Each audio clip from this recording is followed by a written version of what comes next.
야고보서 저희가 함께 읽은 부분은 야고보서의 마지막 장 마지막 절입니다. 마지막 두 절에 야고보서는 이렇게 서신을 마무리합니다. 내 형제들아 너희 중에 미혹되어 진리를 떠난 자를 누가 돌아서게 하면 너희가 알 것은 죄인을 미혹된 길에서 돌아서게 하는 자가 그의 영혼을 사망에서 구원할 것이며 허다한 죄를 덮을 것임이라.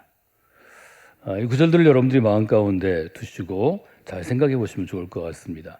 19절과 20절을 한 번 더 저희들이 같이 읽어보겠습니다. 내 형제들아 너희 중에 미혹되어 진리를 떠난 자를 누가 돌아서게 하면 너희가 알 것은 죄를 미혹된 길에서 돌아서게 하는 자가 그의 영혼을 사망에서 구원할 것이며 허다한 죄를 덮을 것임이라. 19절에 보면 너희 중에 미혹되어라는 구절이 있습니다.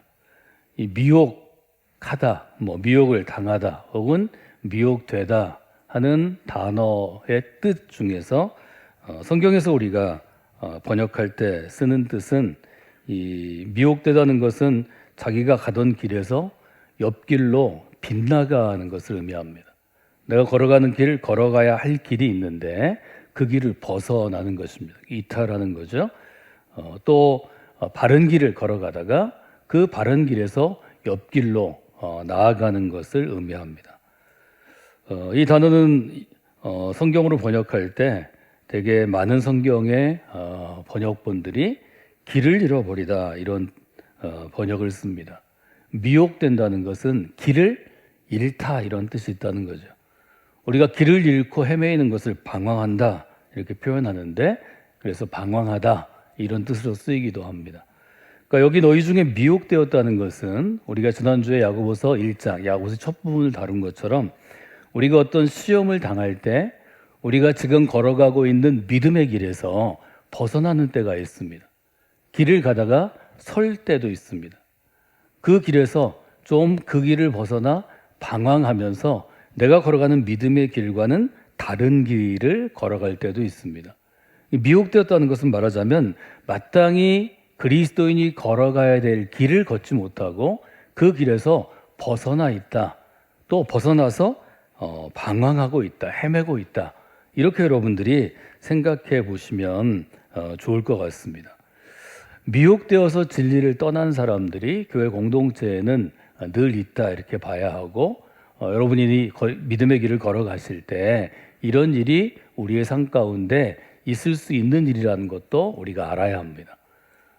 우리가 시험을 당할 때 또 어떤 일로 인해서 믿음이 흔들릴 때 그 흔들리는 것을 잘 이기고 믿음의 길을 걸어갈 수도 있지만 어떤 경우에는 우리가 믿음의 길에서 낙오하거나 벗어나서 다른 길을 잃고 헤매이고 방황할 때도 물론 있는 거죠.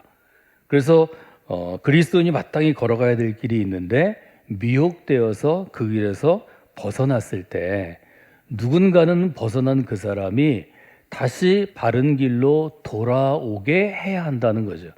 20절에 있는 것처럼 죄인을 미혹된 길에서 돌아서게 하는 자가 라고 되어 있는 것을 보게 됩니다. 돌아서게 한다는 거죠.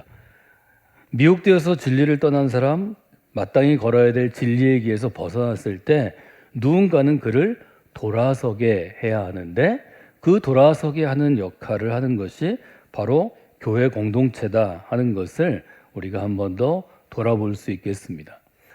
우리가 생각할 일은 무엇인가 하면 어떻게 하면 우리가 미혹된 길에서 있는 사람들 또 바르게 걸어가야 할 진리의 길에서 벗어난 사람들을 우리가 돌아서게 하는 자로 역할할 것인가 하는 점을 한번 여러분들이 생각해 보는 것입니다. 지난주에 살펴본 야고보서 1장의 시험 부분, 시작 부분을 저희가 다루었는데요. 우리가 어떤 시험 가운데 있을 때 그 시험을 잘 이기지 못하면, 잘 견뎌내지 못하면 미혹되어서 길을 잃기 쉽습니다. 시험을 만날 때 우리가 어떤 태도를 가지고 시험을 만나야 하는지 또 시험과 함께 해야 하는지 시험을 이겨내야 되는지를 알려주는데 첫 번째 자세는 시험을 만날 때 온전히 기뻐하라라는 명령이었습니다. 시험이 우리한테는 좀 성가신 게 될 수 있고, 시험이 또 우리에게는 뭐 이렇게 원하지 않는 게 될 수 있는데, 기뻐하라고 이야기하는 이유가 있다고 제가 말씀을 드렸습니다. 온전히 기쁘게 여기라 할 때 이 여기라 하는 부분은 내 생각과 내가 또 그 시험을 해석하는 과정들이 필요한 것인데, 여러분이 그래서 시험을 만나면 그 시험에 대해서 좀 생각을 해봐야 합니다. 여러분이 온전히 기쁘게 그 시험을 대해야 되는 이유에 대해서 야고보서는 몇 가지 이유를 알려주는데, 우리가 그 믿으심의 시험을 통하여서 우리의 삶 가운데 그리스도인으로서 인내를 만들 수 있기 때문입니다. 하나님께서는 우리가 시험을 통해서 우리의 믿음을 좀 우리 스스로 돌아볼 수 있게 하십니다.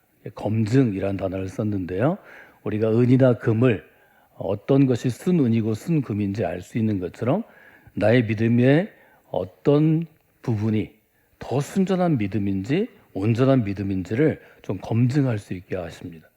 또 시험을 당해서 시험을 이기는 과정을 통해서 하나님께서는 그 시험 가운데 우리를 만져주시고 우리와 함께 일하시기 때문에 여러분들이 그 시험을 당하는 것이 하나님의 살아계심을 경험하기도 하고, 또 하나님의 일하시는 것을 내가 좀 경험할 수 있는 좋은 계기가 된다는 것도 여러분들이 기억해 보시면 좋을 것 같습니다.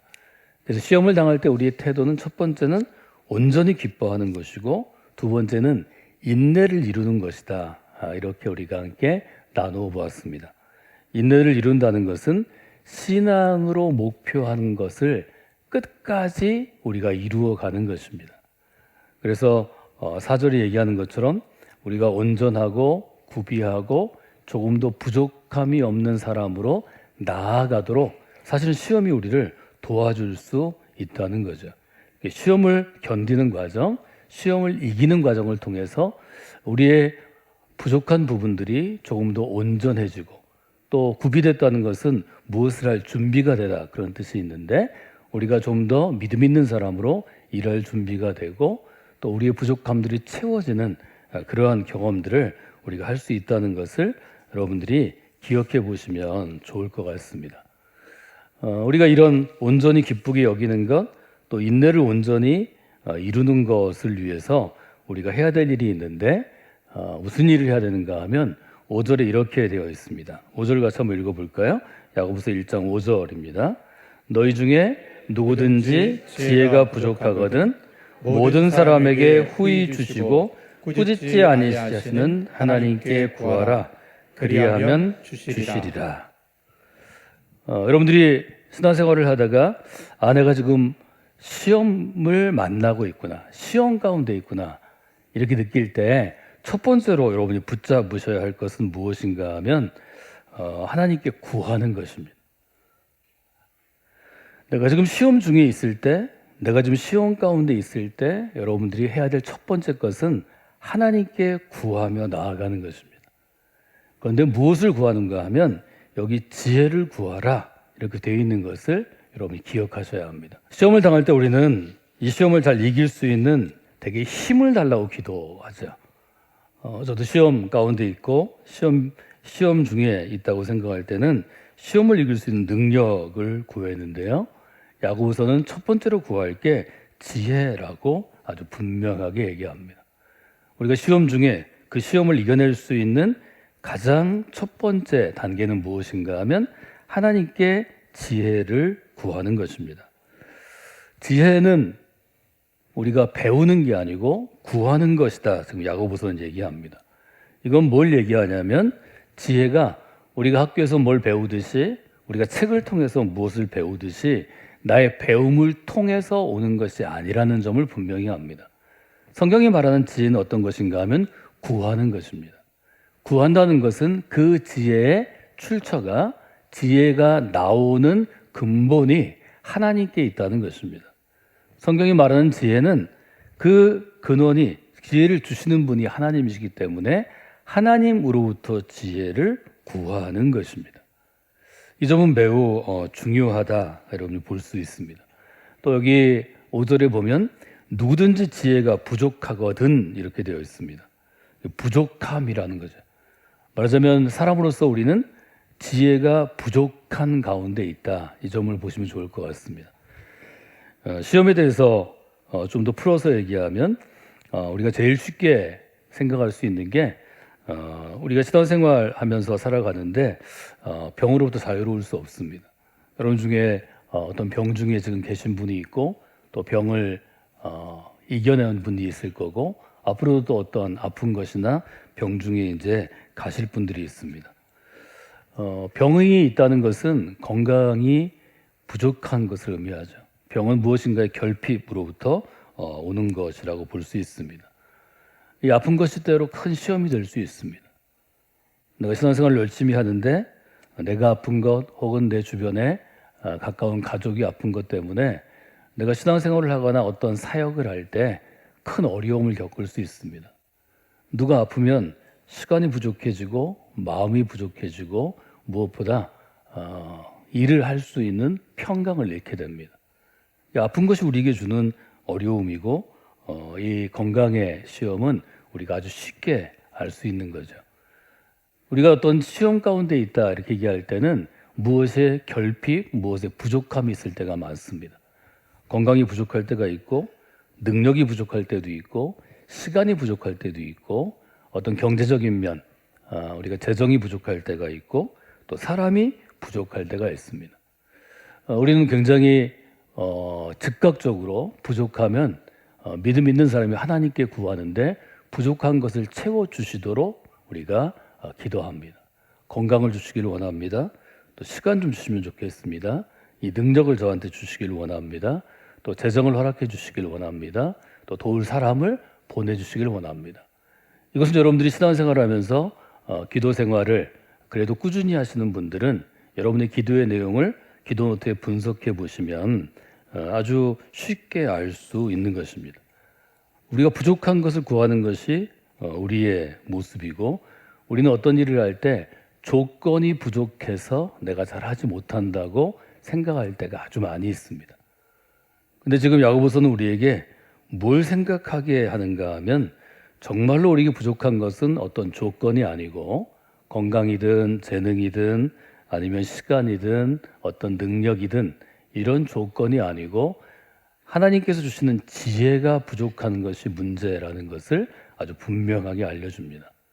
이 점은 여러분들이 한번 생각해 보시고 지혜를 구하시면 여러분이 부족하다고 생각했던 다른 조건들을 능히 이겨낼 수 있는 그런 새로운 어떤 발견 또 새로운 경험들을 하실 수 있습니다.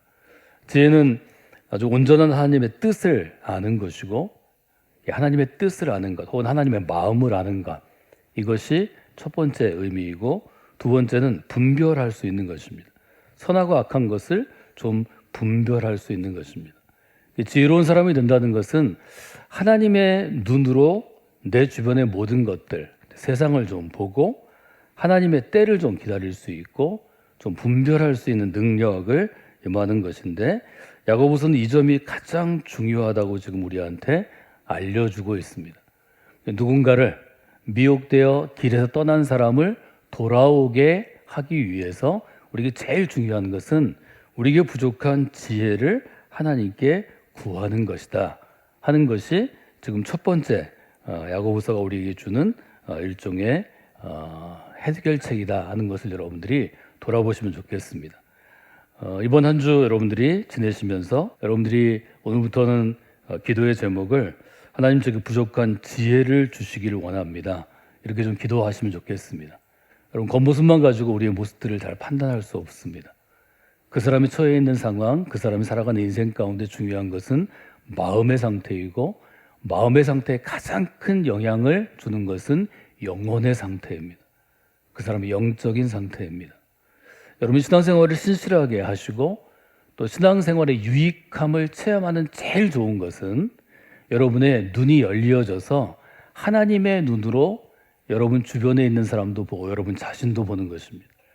영적인 상태를 좀 볼 수 있는 것입니다. 이것은 하나님께 여러분이 지혜를 구할 때 가능합니다. 하나님의 지혜로 영적인 상태를 볼 때 겉으로 보는 것, 안색이 안 좋다든지 아니면 뭔가 좀 수심, 근심이 보인다든지 하는 이런 마음의 문제를 넘어서서 여러분의 만나는 가족들이 갖고 있는 영적인 상태를 놓고 여러분 좀 기도해 주실 수 있고, 또 시험 가운데 당한 이들을 도울 수 있고, 또 시험 때문에 실족하고 길을 잃은 사람들을 돌아서게 하는, 다시 길을 찾게 하는 일들을 하실 수 있는데, 저는 그 일을 하는 것이 여러분에게 제일 적합하고 우리가 해야 될 일이라고 생각합니다. 좀 더 성숙한 그리스도인, 좀 더 온전해진 그리스도인, 좀 더 구비된 그리스도인들은 영혼의 문제를 다룰 줄 알아야 합니다. 저는 그것이 신앙생활에서 가장 중요한 것이고, 우리가 오랜 시간 신앙생활을 하면서 반드시 우리가 도달해야 하는, 우리가 가야 하는 그러한 목표점이 될 수 있다고 생각합니다. 그래서 여러분들이 이 명절 가운데 그런 일들 가운데 좀 쓰임받는 그런 분들이 되시면 좋겠습니다. 그리고 여러분들이 그런 상태의 가족들을 만나시면 두 번째로 하실 것은 그의 영적인 상태를 놓고 믿음으로 여러분이 기도하는 것입니다. 믿음으로 구하는 것입니다. 야고보서 1장 지난주에 읽었던 부분에서 5절에서 8절에서 우리가 기억할 수 있는 두 번째 하나님의 해결책은 6절에 보면 오직 믿음으로 구하고 조금도 의심하지 말라, 이렇게 기록되어 있습니다. 정말 믿음이 있다는 것은 뭘 의미할까요? 보이지 않는 하나님께 볼 수 없는 영혼의 문제를 기도할 때 의심하지 않고 구하는 상태가 아닐까요? 우리가 울리는 꽹과리처럼 되는 것은 의심하면서 구하기 때문이 아닌가요? 믿음으로 구한다는 것은 어떤 상태일까요? 저 여러분들이 신앙생활을 하면서 이 부분들을 조금 더 깊이 생각하시면 좋겠습니다. 의심하다라는 헬라어 단어에는 재밌는 뜻이 있는데요. 어떤 뜻이 있냐면 자기 자신과 다투다, 싸우다, 이런 뜻이 있습니다. 의심한다는 것은 뭘 얘기하냐면 밖으로는 내가 이렇게 얘기해 놓고 속으로는 싸우는 것입니다. 아, 그거 아니잖아. 너 그거 안 믿잖아. 너 그거 지금 거짓말하는 거잖아. 여러분, 그럴 때가 있지 않나요? 저는 성경을 가지고 이야기하고 또 뭐 이렇게 설교하고 강의하고 뭐 상담할 때가 많이 있으니까 때로 제 안에서 의심하는 마음이 일어나서 저한테 질문할 때가 많습니다. 너 지금 목회자니까, 목사님이니까 이렇게 얘기하지만 너 이거 조금 더 잘 안 믿잖아. 너 얘기하면서 좀 그렇지? 안에서 다툴 때가 있습니다. 의심하는지 안 하는지 누가 제일 잘 아냐면 내 자신이 합니다. 기도하면서도 그럴 때가 있지 않나요? 여러분이 스스로 질문하지 않나요? 기도하면서 아, 이거 아닌데? 그만하지? 멈추는 게 좋겠는데? 의심하다라는 헬라어 단어가 갖고 있는 단어의 의미가 의심이 무엇인지, 의심의 실체를 우리에게 잘 알려줍니다. 의심하는 사람은 때로는 자기 힘으로 맞서고 자기 지혜로 해석하고 자기 능력으로 풀어갑니다. 하나님을 온전히 의지하거나 하나님께 온전히 맡기지 않는 거죠. 제일 어려운 게 뭘까? 신앙생활 하면서 야고보서 1장 지난주에 읽으면서 저는 믿음으로 온전히 구하는 게 절대로 쉽지 않다는 걸 다시 한번 여러분과 좀 나눴으면 하는 마음이 있습니다. 믿음으로 구하는 것은 의심하지 않을 때 가능한 것인데 그것이 그렇게 쉽지 않습니다. 앞서서 다시 돌아가면 여러분들이 누군가 미혹되어 길을 떠난 사람을 돌아서게 하기 위해서는 하나님께 구해야 될 것이 지혜를 먼저 구하셔야 합니다. 그런데 그 지혜를 구할 때 믿음으로 구하셔야 합니다. 믿음으로 의심하지 않고 지혜를 구할 때 하나님께서 그 지혜를 허락해 주시기 때문입니다. 7절과 8절은 우리가 구할 때 여러 가지 자세들을 돌아볼 수 있는데 오늘 제가 여러분에게 말씀드리고 싶은 것은 누군가 시험을 당해서 믿음의 길에서 길을 떠나 헤매거나 방황하는 사람들이 우리 주변에 늘 있습니다. 여러분이 지금 그런 상태에 있는지 모르겠습니다. 혹은 여러분의 가족이, 이 명절에 만난 여러분의 가족이 그런 상태에 있는 분들이 있을 것입니다. 그러면 그분을 돌아서게 하는 사람으로 쓰임받는 이 한 주가 되시면 좋겠습니다. 여러분이 누군가 길을 잃거나 길에서 벗어나서 진리를 떠나 방황하고 헤매이는 사람을 돌아서게 하기 위해서 제일 중요한 것은 하나님께서 우리에게 주실 수 있는 좋은 선물, 지혜를 먼저 구하는 것입니다. 하나님의 지혜가 여러분에게 임하면 여러분의 눈이 열려지기 때문에 그분이 시험 가운데 길을 잃게 헤매게 된 이유나 상황이나 그 사람의 상태를 잘 볼 수 있습니다. 그때 도울 수 있습니다. 그때 그분이 돌아설 수 있도록 도울 수 있습니다. 그래서 여러분들께 다니엘서 12장 다니엘서 설명할 때 이 부분을 암송하도록 그렇게 말씀드렸는데요. 1절, 2절, 3절인데 2절부터 보면 다니엘서 12장에 다니엘서를 마무리하면서 이런 구절이 있습니다. 땅의 티끌 가운데서는 자는 자 중에서 많은 사람이 깨어나 영생을 받는 자도 있겠고 수치를 당하여 영원히 부끄러움을 당할 자도 있을 것이며 지혜 있는 자는 궁창의 빛과 같이 빛날 것이요. 그 다음 구절 한번 읽어볼까요? 많은 사람을 옳은 대로 돌아오게 한 자는 별과 같이 영원토록 빛나리라. 저는 여러분 신앙생활을 하면 별과 같이 빛나는 사람이 되는 것, 이것이 여러분에게 좋은 목표점이 되면 좋겠다고 말씀을 드렸습니다. 신앙생활을 통해서 내가 원하는 인생의 목표를 이루고자 하는 사람들이 대부분입니다. 성경은 우리에게 신앙생활을 통해서 내가 원하는 욕심을 이루는 것이 아니라 하나님이 이루고자 하는 뜻을 목표점으로 두라고 말씀하십니다. 저는 이것이 제일 큰 전환점이라고 말씀을 드렸습니다.